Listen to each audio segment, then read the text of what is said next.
다 함께 기도하심으로 8월 30일 토요일 아침 예배를 시작하겠습니다.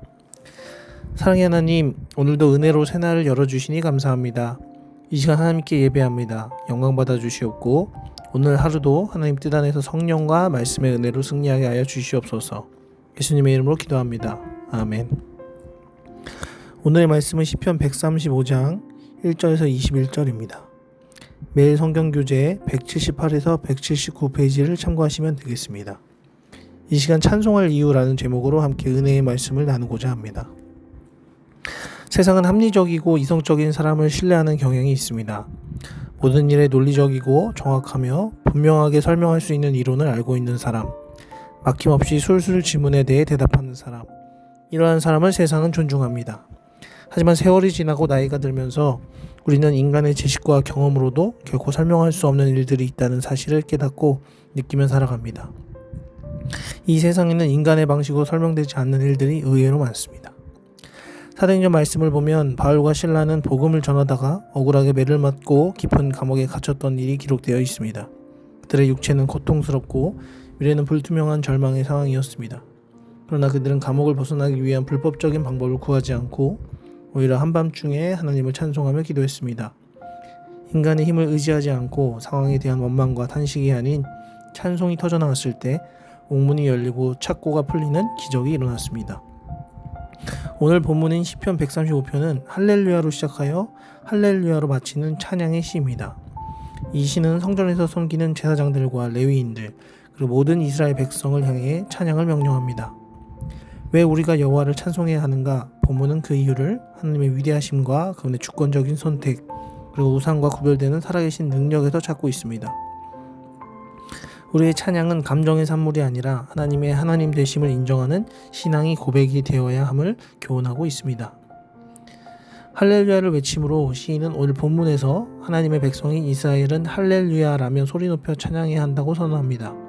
1절을 함께 읽겠습니다. 할렐루야 여호와의 이름을 찬송하라. 여호와의 종들아 찬송하라. 할렐루야는 너희는 여호와를 찬송하라 라는 명령을 담은 선언입니다. 이 선언은 우리의 감정이나 상황에 따른 선택이 아닌 마땅히 해야 할 의무임을 의미합니다. 또한 찬송하라로 번역된 히브리어 바라크는 무릎을 꿇다, 축복하다는 의미를 가집니다. 즉 하나님을 찬양하는 것은 하나님의 위대하심 앞에 겸손히 엎드려 하나님의 거룩한 이름을 높이는 행위를 말합니다. 그리고 여호와의 이름은 그분의 인격과 성품, 권능 전체를 상징합니다.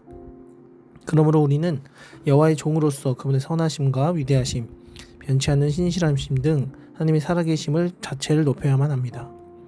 이러한 찬양의 모습은 다윗이 언약궤 앞에서 옷이 벗겨지는 줄도 모르고 춤추며 하나님을 찬양했던 모습과 같습니다.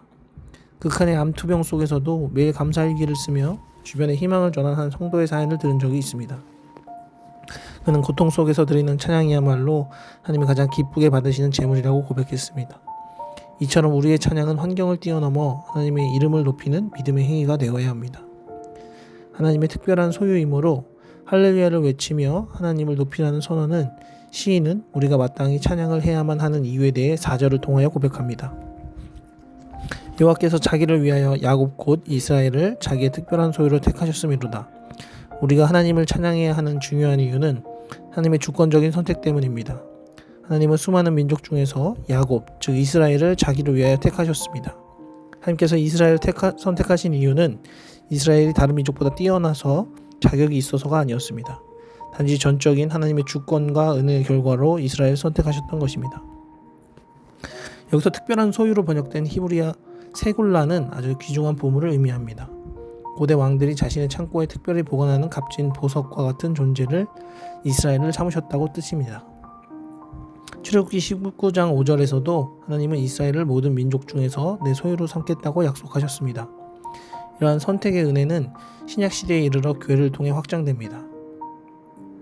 한 다큐멘터리에서 한 유명한 도예가는 수많은 흙더미 속에서 보잘것없는 흙 한 줌을 골라 아름다운 명품 도자기를 빚어내는 모습을 보여줍니다. 흙의 가치가 아니라 도예가의 선택과 손길이 명품을 결정하듯 우리의 가치는 우리 자신에게 있는 것이 아니라 우리를 택하시고 빚으신 하나님의 손길에 있습니다. 그러므로 우리는 이 놀라운 선택의 은혜를 기억하며 마땅히 찬양해야 합니다. 시편 135편이 노래하는 하나님의 주권적인 선택과 그로 인한 찬양은 예수 그리스도 안에서 그 정점을 이룹니다. 하나님께서 이스라엘을 자신의 특별한 소유로 삼으신 것은 장차 오실 예수 그리스도를 통해 온 인류를 구원하시려는 위대한 계획을 미리 보여주시는 선언이었습니다. 이제 누구든지 예수 그리스도를 믿으면 주의 소유가 된 백성이 되는 특권을 누리게 됩니다. 베드로전서 2장 9절은 이를 명확히 증거합니다.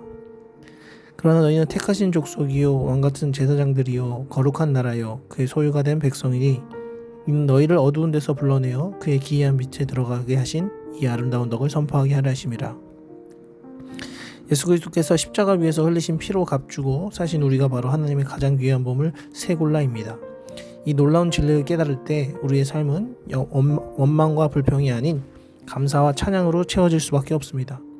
그러므로 우리는 이 구원의 은혜를 기억하며 오늘 하루 동안 내 입에서 나오는 불평의 말을 멈추고 대신 하나님의 이름을 높이는 찬양의 고백으로 바꾸는 훈련을 날마다 해나가야 합니다. 성도 여러분, 우리의 찬양은 기분 좋은 날의 흥얼거림이 아닙니다. 찬양은 나를 택하시고 보물처럼 여기신 하나님의 위대한 사랑과 은혜에 대한 성도들의 다양한 반응입니다. 그리고 하나님의 은혜에 대한 영적인 선포입니다. 어떠한 상황 속에서도 나의 존재 이유가 되시는 여호와 하나님을 찬양하십시오. 우리의 입술을 열어 주의 위대하심과 선하심을 노래할 때 우리의 삶은 하나님의 영광을 드러내는 거룩한 제단으로 변하게 될 것입니다. 기도하시겠습니다. 우리의 찬양을 받으시기에 합당하신 하나님 아버지, 우리를 주님의 특별한 소유로 삼아주신 그 크신 사랑에 감사드립니다. 어떠한 상황 속에서도 원망과 불평 대신 찬양이 우리의 입술에서 떠나지 않게 하시고 우리의 삶이 주님의 이름을 높이는 거룩한 예배가 되게 하여 주옵소서. 예수님의 이름으로 기도드립니다. 아멘. 이제 주님의 기도로 아침 예배를 마칩니다. 하늘에 계신 우리 아버지여, 이름이 거룩히 여김을 받으시오며 나라의 마옵시며 뜻이 하늘에서 이룬 것 같이 땅에서도 이루어지이다. 오늘날 우리에게 일용할 양식을 주옵시고 우리가 우리에게 죄 지은 자를 사하여 준 것 같이 우리의 죄를 사하여 주옵시고 우리를 시험에 들게 하지 마옵시고 다만 구하옵소서. 나라와 권세와 영광이 아버지께 영원히 있사옵나이다. 아멘.